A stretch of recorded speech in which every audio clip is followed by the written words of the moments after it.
સુરતમાં શ્વાનનો આતંક યથાવત જોવા મળી રહ્યો છે। ભેસ્તાન વિસ્તારમાં આવેલા ગણેશનગરમાં ઘર બહાર રમતી બાળકી પર એક શ્વાન તૂટી પડ્યું હતું। બહેન સાથે રમી રહેલા મોટા ભાઈએ જ શ્વાનને ભગાડીને બહેનને બચાવી લીધી હતી અને ઘરે લઈ ગયો હતો।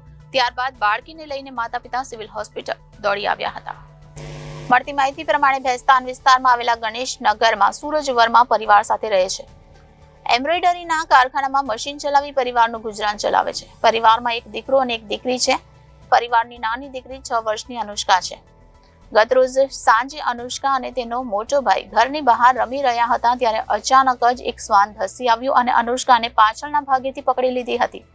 શ્વાનના હુમલાથી ડરી ગયેલી અનુષ્કાએ બૂમાબૂમ કરી દીધી હતી, જેથી તેનો 8 વર્ષના મોટા ભાઈએ પથ્થર મારીને શ્વાનને ભગાવી દીધો હતો। રડતી બહેનને ભાઈ ઘરે લઈને ગયો હતો। ત્યારબાદ બાળકીને સિવિલ હોસ્પિટલ ખસેડવામાં આવી હતી।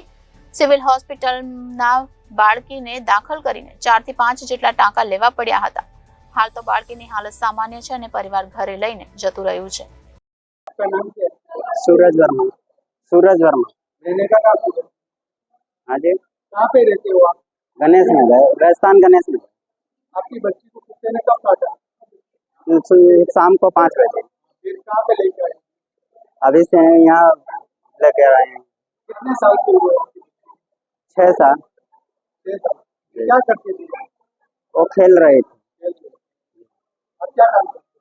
मैं टेम्पो चलाता हूँ, यूपी कहाँ के रहने वाले? यूपी का। रिपोर्टर हितेश प्रजापति, जनादेश न्यूज, सूरत।